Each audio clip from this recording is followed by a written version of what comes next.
Hey, how you doing? This is Azrielle Lawless. You found Vella, the channel where we talk about all things to do with the new reading platform from Amazon called Kindle Vella.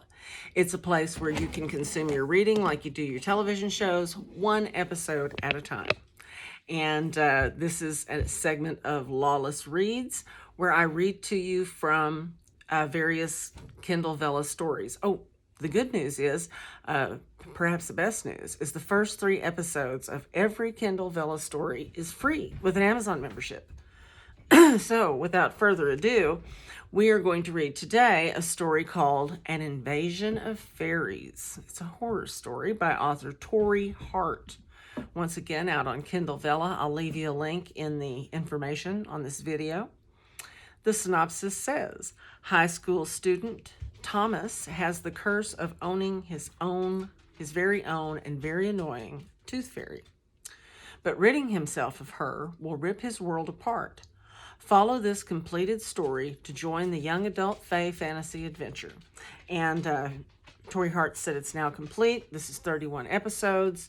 Let me read you the tags because that's going to be like the tropes, you know, the hot stuff. Fantasy, magic, young adult, coming of age, fae, enemies to lovers, and fairy. So, episode 1, Prologue, Invasion of the Fairies. The girl sighed, wandering the dusty bookshelves of the Fairview Library. It was situated in an old wooden farmhouse, stuffed full of books and media, and it was boring. This whole town was boring.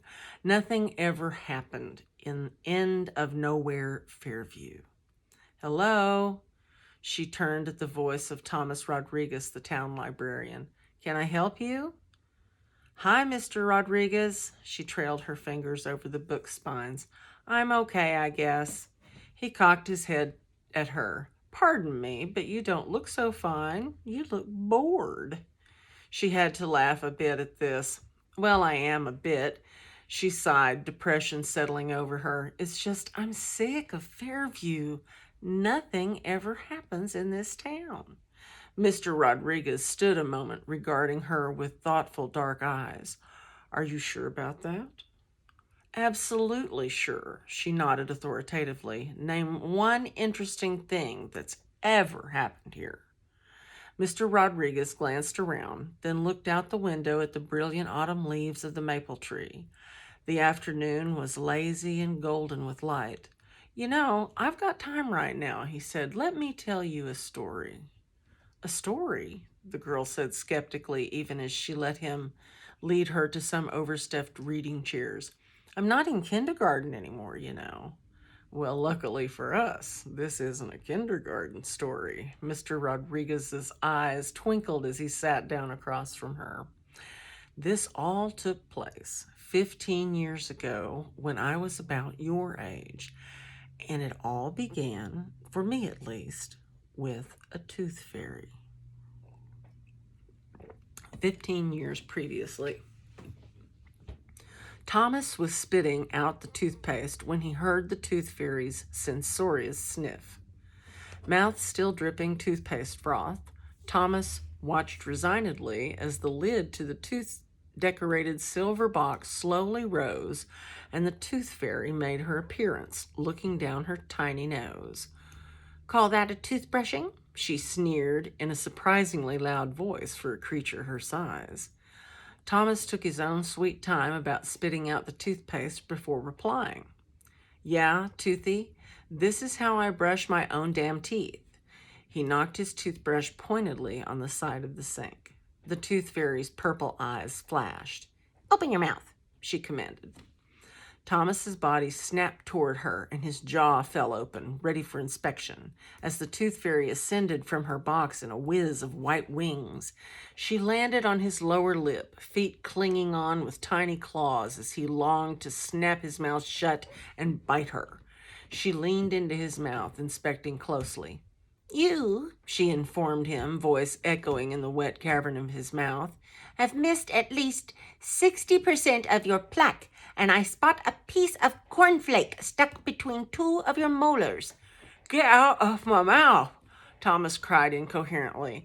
He tried yet again to shut his mouth, but under the fairy's control, he could do nothing. She took wing again, zipping back to hover before him. A familiar, determined expression crossed her face, and a wisp of purple, sparkling light appeared between her hands. Thomas let out a strangled scream, knowing what was coming, but could do nothing to flee as the magic toothbrush, already decorated with toothpaste, appeared in the fairy's hands. Hold still, she commanded, and dived in to Thomas's protesting howls. You all right, Thomas? Sandra looked up as Thomas, mouth still feeling eviscerated, staggered downstairs. I thought I heard you yelling. I'm okay, Mom. He learned it was no use trying to tell anyone about the tooth fairy.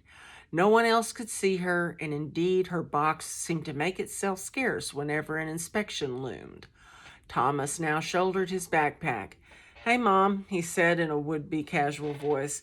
You know that silver box thing Grandma left me? Sandra was already looking back at her laptop. What about it, sweetie? Well, do you know how long she had that thing? Was it just for a couple of years or what? I think she had it all her life. Sandra entered something else on her laptop and frowned. Thomas's heart sank. All her life? Yeah, ever since she was a little girl, she said. Sandra looked up to flash the ashen-faced Thomas a grin. Have a good day, sweetie. All her life, Thomas thought miserably as he headed to the restroom to brush his teeth after lunch. Grandma had had the tooth fairy all her life. Was there no getting rid of her? He sighed, unloading the packet of disposable toothbrushes. He'd learned it was better just to brush his teeth every time he ate rather than risk the fairy coming to school with him. She'd done it a few times, her box appearing in his backpack and her buzzing out to shriek into his ear about proper dental hygiene and the importance of midday toothbrushing. Anything, Thomas had discovered, was better than a school day with the fairy. So now Thomas pasted up his toothbrush and scrubbed his teeth just as he was spitting froth down the sink. The door to the far stall opened and a girl walked out. Thomas froze. What are you doing in here? This is the guy's room. Relax. The girl flipped black hair out of her eyes and blinked at him slowly. I was just hiding from the cheerleaders and then making sure you weren't a pervert. She looked more closely at what he held in his hand. Are you brushing your teeth? Yeah, he said defensively. It's supposed to be good for you, you know. Probably not in a school bathroom, it isn't. She slumped toward the sinks.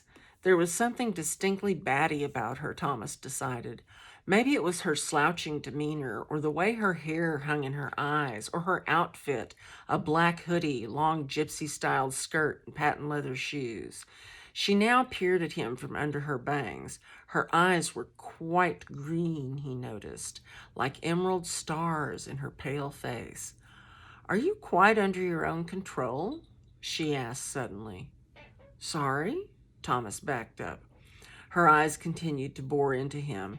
You're not under someone's influence, are you?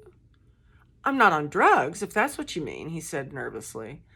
I was thinking more along the lines of a spell, she murmured. A spell? Hope flared within him. You mean like a fairy spell?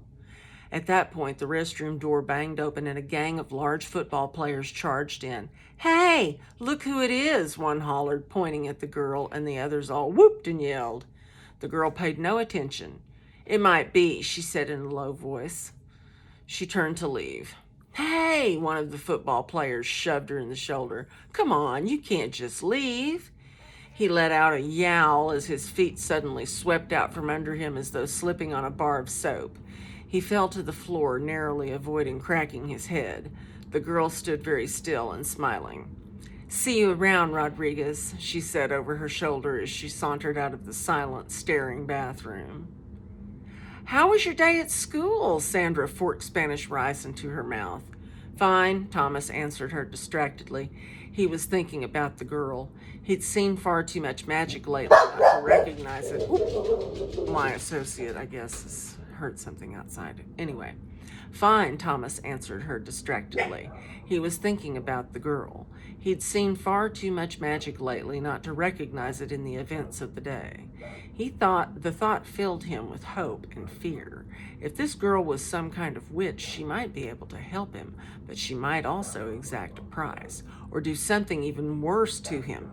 If Thomas had learned one thing over the course of his relationship with the Tooth Fairy, it was that magic could always get worse.